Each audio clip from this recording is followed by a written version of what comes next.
Okay, we're back. Dito po yan sa Private Talks. Ito pa rin po ang inyong ating Amy Estareja. Kasama po syempre si Tita Doc Lulu Marquez. At simulan na natin, Tita Doc. Oo nga. Oo, ang sabi mo nga binaba. Well, hindi. Pinag-uusapan. Hindi ba sure? Well, alam mo naman kasi basta patungkol sa sex, it's always controversial, Tita Yes. Doc, diba? For some people, Yes. they think it's not It's not proper to it's talk bad to about talk it. about Oo, it. pero hindi po. Hindi Kasi po. kailangan natin ng edukasyon patungkol dito. At ito pong programang ito, ang layunin po nito ay hindi po para lang maging controversial, kundi para po tayo ay i-educate patungkol po sa usapin ng sexualidad. Sabi ko nga kanina, ang Private Talks po ay rated SPG, seryosong pag-uusap sa gabi kung saan ang pinagtatalakayan po natin ay patungkol sa sexualidad at iba pa po mga usapin na para sa mag-asawa o mag-couple at ito po ay ipinagbabawal sa mga bata. Pero, pwede sa... Isip bata. Bata. Ayan, yung mga hindi Isip bata yan. Isip bata. Oo. Well, sabi nga, di Sorry ba? po, ha? Kasi Sorry na kaya, lang. kaya maraming nagkakaroon ng mga sakit na mga katulad ng HIV, Tita Doc, di ba?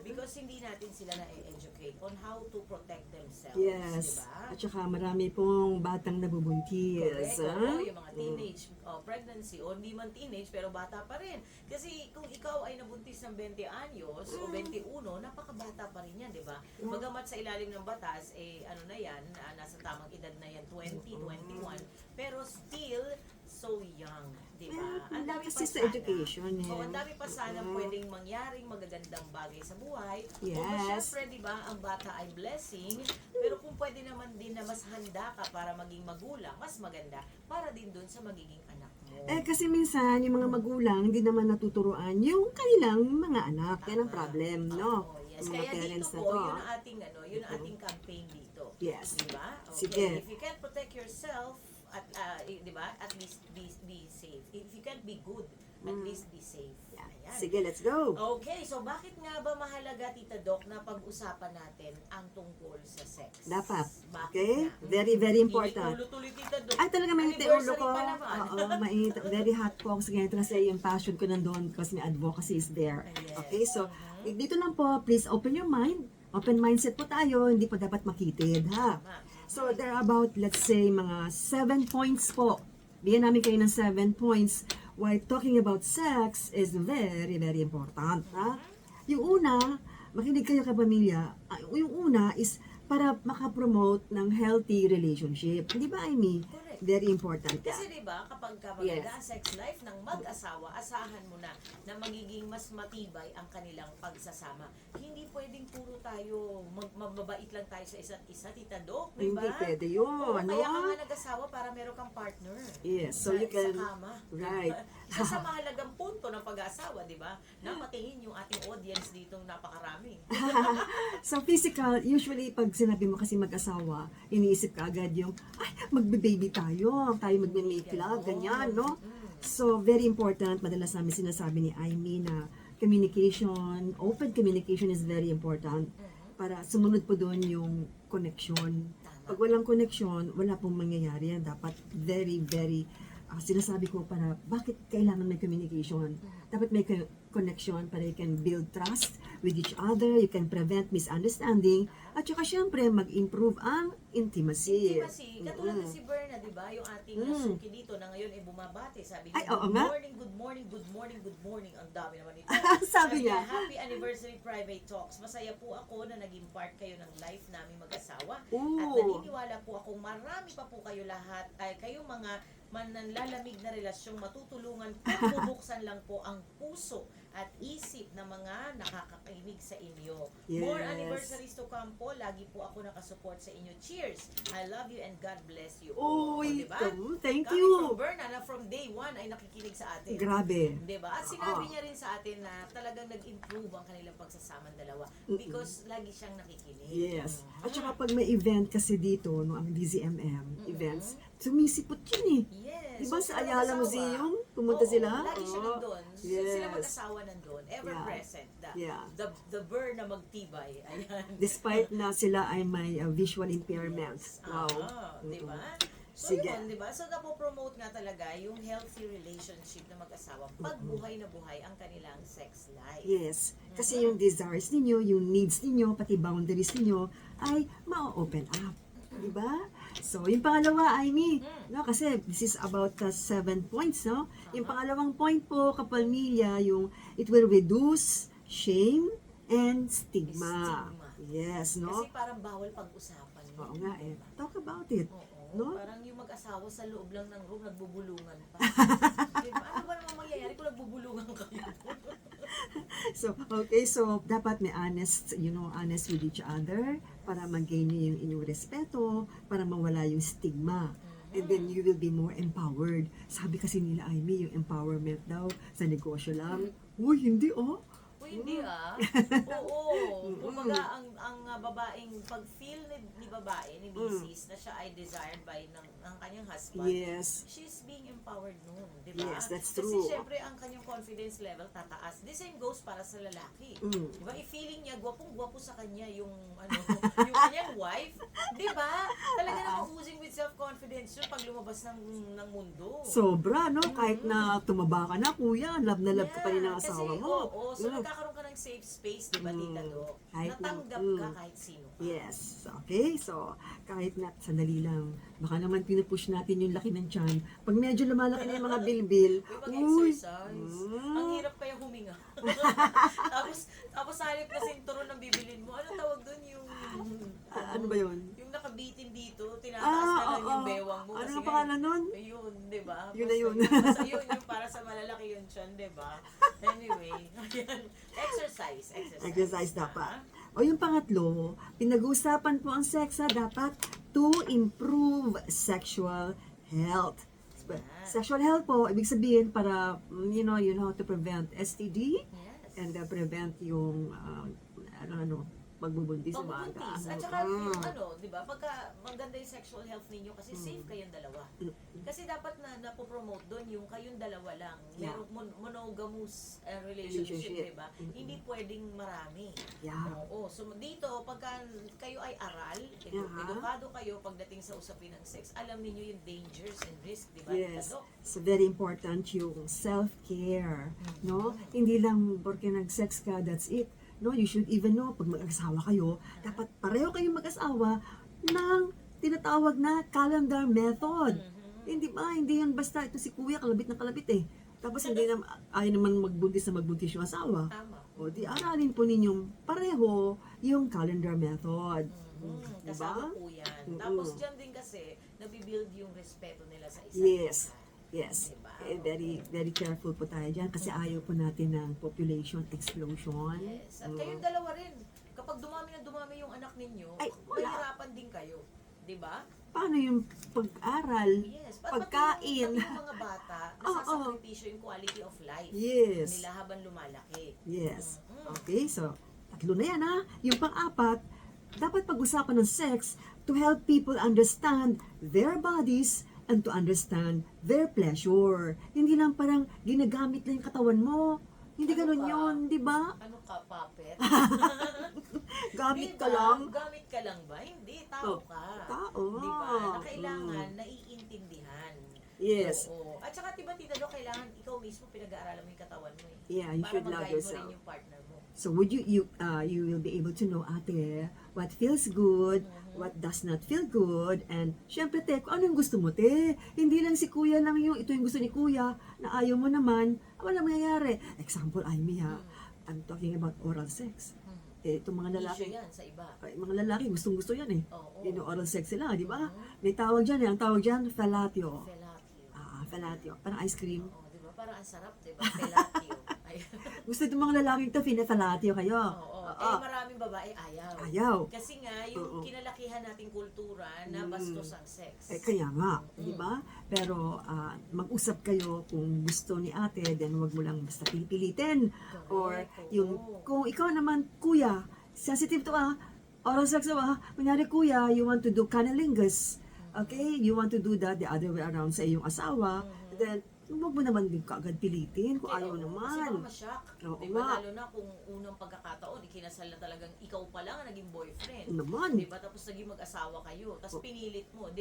Mangyayari nung makakasuhan pa siya ng marital rape. Yes. Diba? Pero masisipa ka muna. Yan. Diba? Imbis na maging masaya, magiging malungkot ang ending. Yeah. Okay?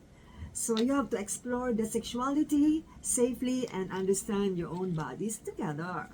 Okay? Yung panglipa po, kailangan pag-usapan ng sex, ha? To support consent and respect. Payag kayo sa isa't isa. Oo, Ano ang diba? gagawin nimo sa inyong dalawa? Ayan, Tama. diba? So, Hindi pwedeng may solong plano yung isa. Hindi pwede. Tapos bubulatin yung isa. Tama. Hindi pwede. at hindi pwedeng may pressure. No one Tama. should be feel this pressure thing. Mhm. Hindi ka dapat kino-coerce, ate. Ha? Pinilit ka lang dyan. Tapos, hindi ka marunong magsabi ng no. No, hindi mo kayang sabihin kahit ayaw mo, no? Oo. Kasi pagka gano'n, nagiging trauma yung tita Doc, di ba? Yeah. Oo, yung susunod na magtatalik kayo, ayaw ka na kasi nga may trauma that could lead to dryness. Yeah. Tapos, di ba, hindi ka na comfortable. Yes. Ayan, And diba? you will not really reach the rurok of Yes. happiness. Mm-mm. Okay? So, ito pa. Pag-usapan natin ang sex. Pag-usapan niyo po ang sex to foster emotional connection. Ay, very important. Alam mo, maraming couples kasi they discuss fantasies, preferences, and even insecurities para lumalim po ang emotional bond ninyong mag-asawa. Ha? Okay, safe space po yan. Very important doon sa mga vulnerable and sinasabi na pag sinabi mo safe space kasi, yun ang makikreate kung kayo ay may emotional connection. At yung emotional connection, Yes. ang magdadala sa kanila, Tita Doc, hanggang pagtanda nila. Yes. Kaya may mga pagsasama pong tumatagal talaga. Mhm. Diba? Yun yung maganda yung sex life actually nung bata-bata. Yeah. Diba, Tita Doc? Yeah. Hindi magic yun. Nakarating sila sa ganung edad na 20 years, 30 years of marriage. Yes. Hindi yun magic. Hindi. Diba? Hindi rin sila nagtiis sa isa't isa. Tama. Diba? Yung younger married couples, sa advice po namin sa inyo ni Amy is, younger married couples okay, make love making regular. Ibig sabihin, hindi lang once a week. Young married Oo couples. nga, bakit nga ba nag-once a week sila pagka ganun? Dapat hindi, no? Sobrang busy. Oo. 2 to 3 times a week is the average for younger married couples. Baka yung iba, ay kami titatak every night. Why not? Kung kaya nyo. Kung kaya naman nila kung kaya nila lalaki. Kasi usually yung lalaki yung bibigay Diba? Kasi Yes. well, sorry. Diba? Tama. Oo. At saka, pag kinalabit ka kuya ni ate, hindi ka pwedeng ayaw. Ano yan? Inhit or fertile yan. Kung kayo'y kasal, yan po ay inyong pinirmahan. Kasama talaga yan sa obligasyon. Pero dapat, kahit obligasyon yan, hindi mo dapat gawin dahil may obligasyon ka lang. Diba, Tita Doc? Oo, hindi yung ang sex ay routine lamang. Correct. Ang sex ay, sabi nga nila, may iba kasi nagsasabi, no? Pag mag-asawa daw, yan yung, gagawa na kami ng baby, yun lang. No, hindi dapat ganun yung reason. That's well, ganun dapat. No? Well, kung handa na kayo magka-baby, Yes. oo. Pero dapat more on gusto nyo kasing ma-feel yung isa't isa. Di ba? Yes. Okay, so, have babies, and wag masyadong madami kasi mahirap naman. Ay, may pag marami, kung mayaman ka, edi siguro. Hindi kahit na Tita Do, kasi kahit na Mayaman. mayaman, kawawa din ang babae Yeah. kapag lagi siyang nabubuntis. Dapat kung mahal mo yung partner mo, iisipin mo rin yung kanyang kapakanan. Yes. Diba? Kasi si lalaki baka anak ng anak. Hindi naman kasi siya yung nanganganak. Kaya nga, Oo. itong mga lalaking ito, Hindi naman kayo Oo. umiiri. Ba yan? Oo. Iri lang kayo ng iri pag kayo ay napupupo.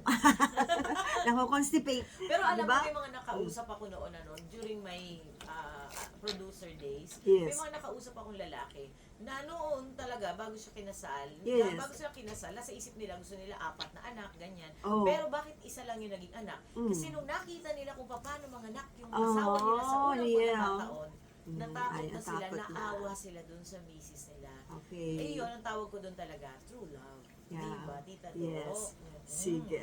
So, meron pa isa. Bakit dapat pag-usapan ng sex, no? It can actually, sinasabi na, it can counter misinformation. Ayan na. So, talking openly helps people get accurate, science-based information. Okay? Hindi lang kayo Google lang Google, hindi na maalam kung tama o hindi. Or nakikinig lang kayo sa mga barka-barkada lamang. Or nakikita pa lang yung simula nung pinanonood o binabasa, naka-know na. Mm-mm. So, hindi na pumasok yung tamang ano. Hindi na. At saka mahilig manonood ng porn. Oh, tumigil kayo. Porn kayo ng porn, ha? Babala. Mm. Ang panonood ng porn Ay, ay nakakaliit ng brain. utak. Ayan. Ah. Babala. Isa pa, Tita Do. Ang pag kayo ay right-handed, ang penis mo, kuya, ay pupunta sa kaliwa. Kung kayo ay Magbe-bend po lagi yan. nagmamasturbate, liliit din ang brain. Ah. Bandang huli, Ah. brainless na kayo. So again, Maliit na lang maliit yung utak. Grabe. Nagkataon, maliit talaga utak. Paano yun? Wala na natira. Brainless na. Ay, nako. so when you talk about sex, it's not dirty. It's not dirty. It's not shameful. It is not inappropriate. It is healthy, necessary, and empowering. Okay? So, whether with your partner, a doctor, or even with yourself, dapat meron clear conversation about sexuality para mapunta yan sa safe practices, better relationship, and happier, more confident you. Okay? Kaya wag po tayong mahiya o mag-alangan. Pero ito para sa mga couples na magpapakasal, di ba Tita Doc? Or kung ikaw ay isang taong pumapasok na into a more serious relationship, Yes. kailangan pinag-uusapan na po yan talaga.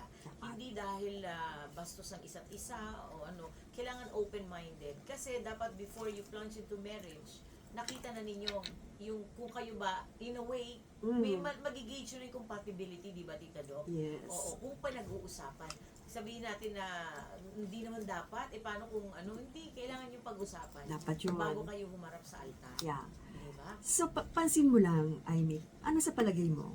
No? Kasi may mga younger married couples, pero short lang yung kanilang pinagsamahan, mas kinasal na kaagad. Yes, maraming ganun, Tita Oo. Doc. Yung iba naman, matagal na magjowa, tapos kinasal. Yes. I think mas matatag yun, no? Palagay mo, tama ba? Hindi Actually, rin. Tita Doc, wala naman sa tagal nung inyong parang dating, ano, di ba? Dating, Yes.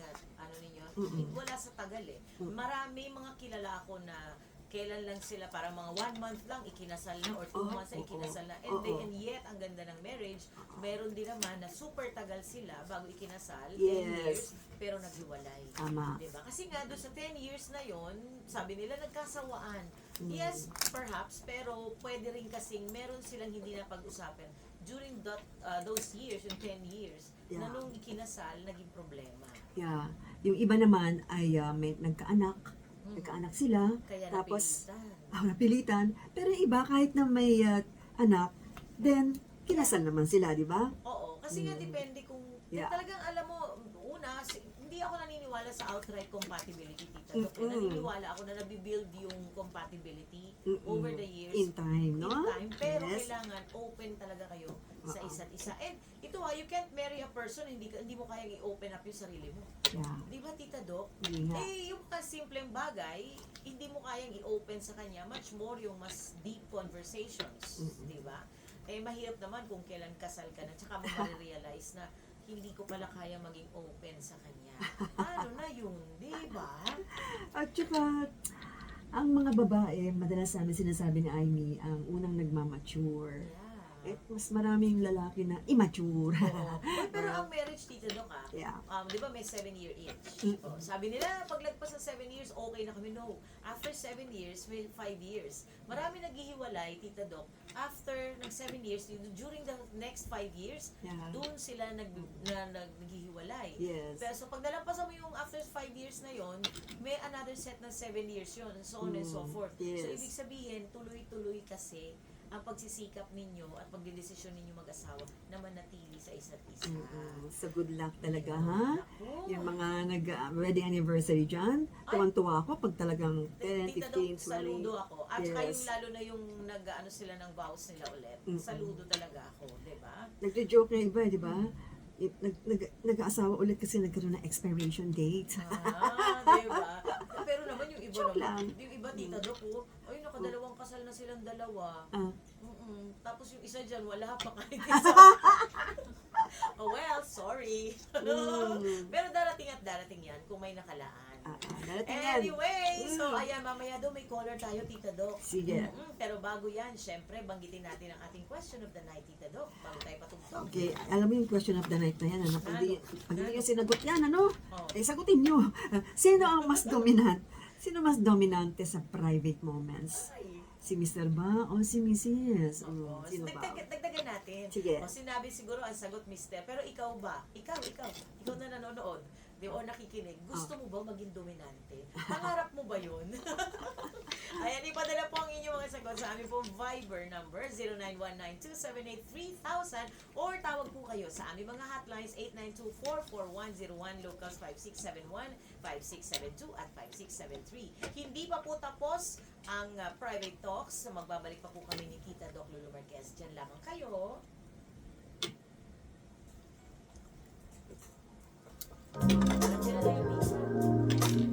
Si Jaime Estareja